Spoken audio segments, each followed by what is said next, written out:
Nebing mari, nebing. Orang Kelantan panggil nebing. Umur 60, 70 tak pernah cicuh pun duduk soh hadapan di masjid mana-mana. Tak pernah merasa duduk di soh yang pertama. Masjid Muhammadi ni memang tak ada kita dah, memang lah lebok-lebok demoning ni, hamba ni muju ya ni. Kau tidak belakang ni. Tak apalah, pergi surah pun duduk dinding juga belakang. Allah Rabbi. Umur 60, 70. Tak pernah mencicah kaki duduk di soh hadapan. Tidak pernah usaha pun. Tapi kalau tengok Gusti, mesti duduk depan. Duduk belakang tak apa clear tak bila. Dia kena duduk depan. Kalau dengar orang ngajar ni, mesti kita duduk belakang. Mari maaf pun belakang tu. Nak pula petok Masjid Muhammad di luar tu. Awal-awal lagi tiap tu dia bayar tiap-tiap bulan. 90 riyal sebulan. Tiap.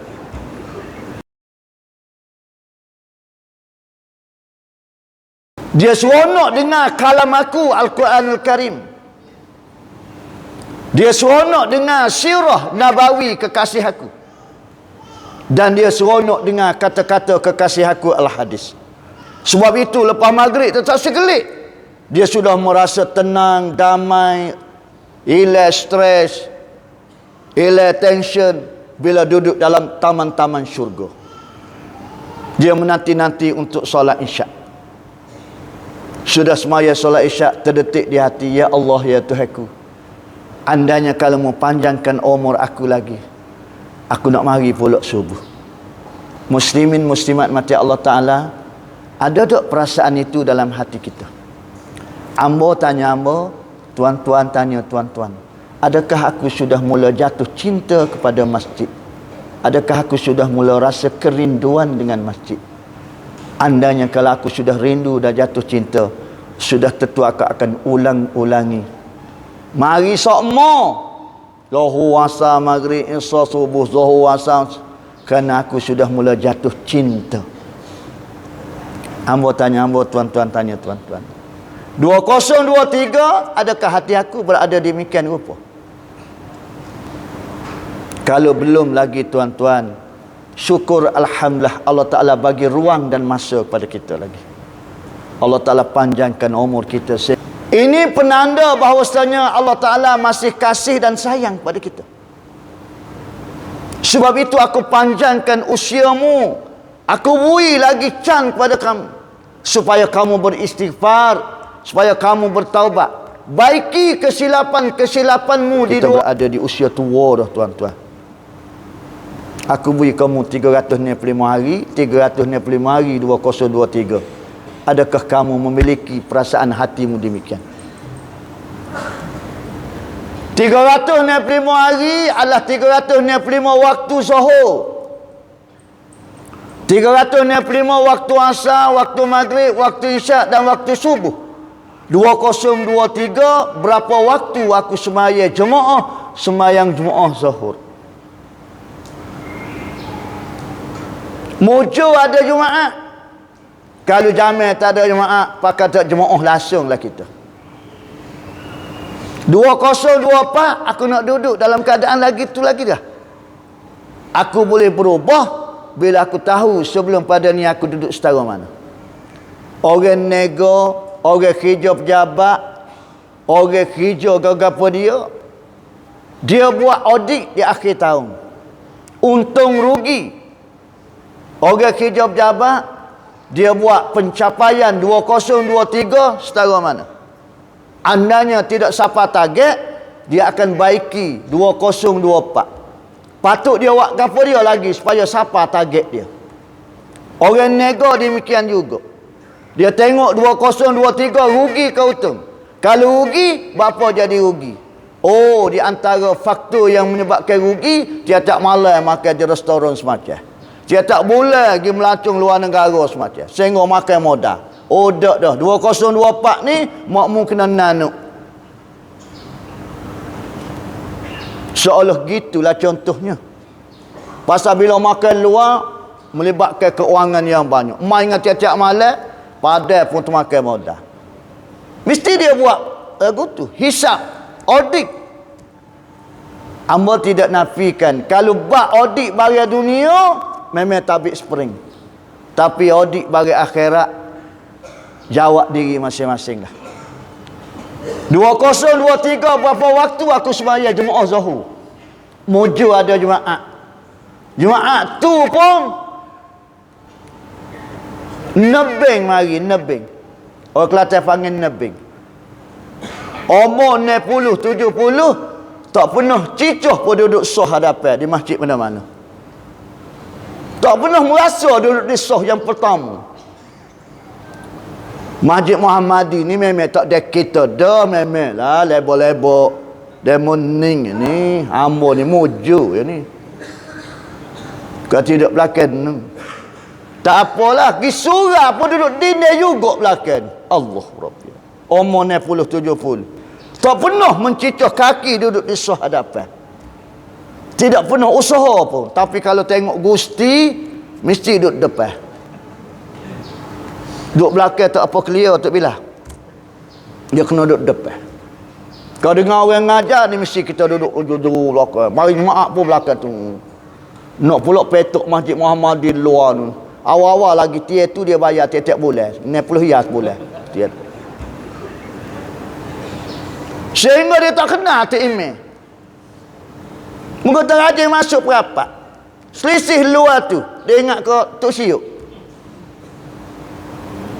Nak ayat. Duduk Kota Baru tak kenal Tok Imam Masjid Muhammadi. Pasal terajin siapa? Semaya Masjid Muhammadi semacam. Nampak? Umur 60, 70 tak pernah rebut peluang nak mari semaya sini. Zuhur 365 waktu. Hamba tanya hamba, tuan-tuan tanya tuan-tuan, berapa waktu aku semaya Jumaat? 1001 jawapan. Pasar.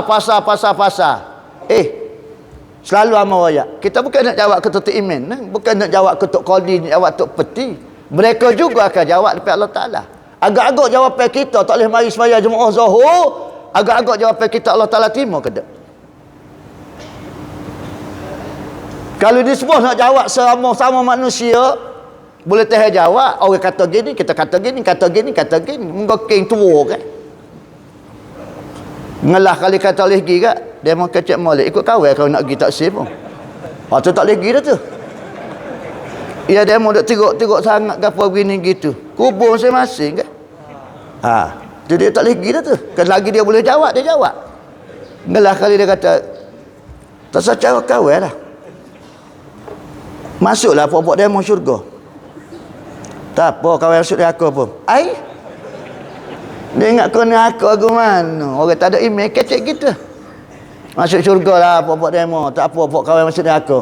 La ilaha illallah. Ni tanda orang tak ada email. Abu Talib nak ayat wi. Jak daripada awal sampai ke mati dia membantu Rasulullah SAW. Sehingga Nabi berdoa supaya dapat taufik hidayah kepada Abu Talib. Nak ayat wi. Penghalang duduk depan. Loh lah dia kata Muhammad. Dakwah lah. Tak usah takut, aku ada. Siapa gitu mu nak ayat wi Nabi tu doa. Tapi Allah Ta'ala royak kan. Kerja aku beri taufik hidayah. Tak usah mikir banyak. Akhirnya tidak Islam juga kan Abu Talib kan. Last sekali Nabi minta dengan Allah Ta'ala. Tolong perangai ke seksa kubur untuk Abu Talib, seksa neraka untuk Abu Talib.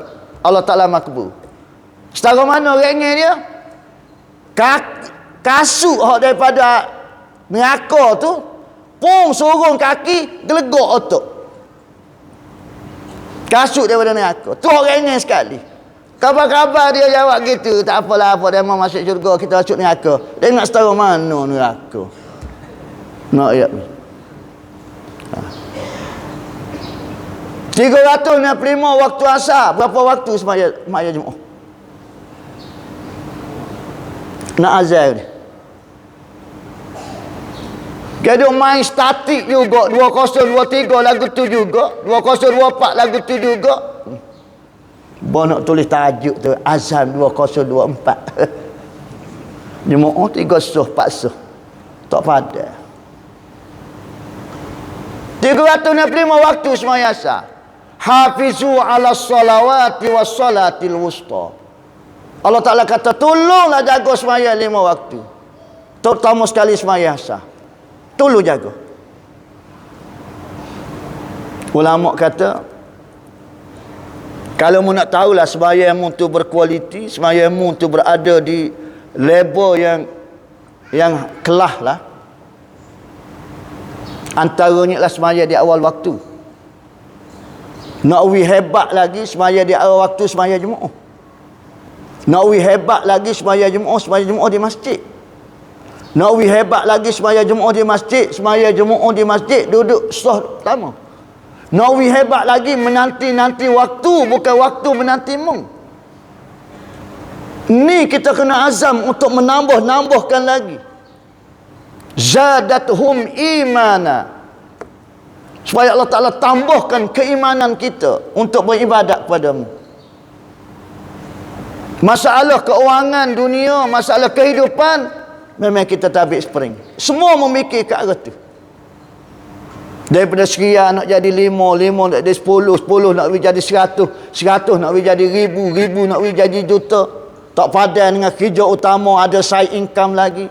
Tak padan dengan kita bini kerja juga. Kadang-kadang 5 cawangan, 10 cawangan masuk PT. Ini memang kita tabik spring. Pasal kita tahu keperluan hidup ini memerlukan keuangan yang banyak. Alhamdulillah. Tapi dalam masa yang sama, memikir ke kakak kamu nak bawa dalam kubur dan pada mahsyar nanti. Inilah yang dikatakan oleh Zulnun al-Misri, seorang wali Allah. Waktu hayat dia, muslimin muslimat, tak ada orang kata dia ni baguslah kau. Masyarakat hina dia, pandai jijik dia, orang tak era, busuk dan sebagainya. Bila Zulnun mati, sikit lagi. Pasal Tok Gurang berapa persen dah. Dia kata kalau kuliah ke apa, tengok. Kalau orang depan kita baik kaki sampai dia kali baik berhenti. Enggak tengok. Tu email popa. Dah tu dah. Tak apa. Sikit lagi. Amu tak diraka Tok Gurang berapa. Bila Zulnun mati, tak ada orang nak tolong ke bumi kan. Pasal orang pandai jijik dia. Tapi Allah Ta'ala maha mengetahui siapa dia Zulnun. Hamba-Ku yang muqarrabin.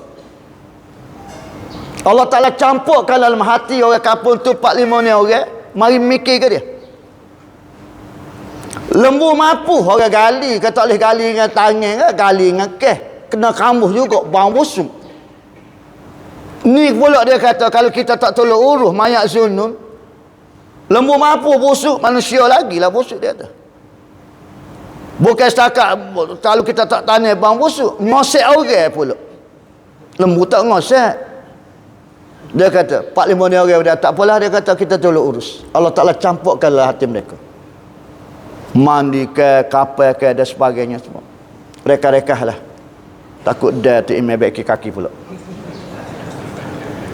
Bila sudah mayat kapal gini, usunglah 4 orang nak pergi kubur. Dalam perjalanan betul orang biasa.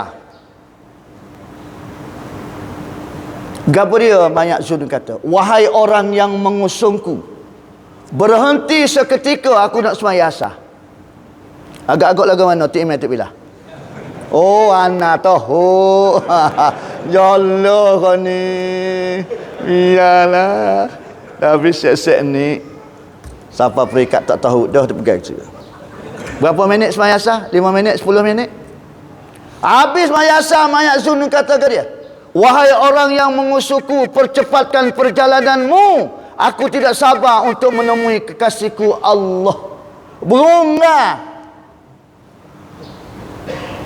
Takut kecek puluk. Cerita mereka hanya ke bumi ke apa semua sekali. 3-4 orang ni pun pergi kedah. Pergi kat masyarakat ramai. Dia kata, oh dia kata paruk. Apa? Mujur lah apa-apa mu tak pergi. Kata percaya dia tanya dia mana. Ni 3-4 orang kawal dulu. Kecek kakak tu. Kakak mana? Mayat Zulnun lah. Kecek kawan. Dia suruh berhenti. Betul orang biasa. Betul tu dia kata, dia suruh cepat. Dia nak jumpa dengan kasih dia Allah. Oh dia kata paruk. Apa dia mau tak rembah? Oh, tak. Ke remah dia tu.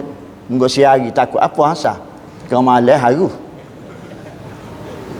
Dalam ramai-ramai tu ada hak kak takak. Dia kata mayat Zunun ni bukan sebagiannya Zunun ni.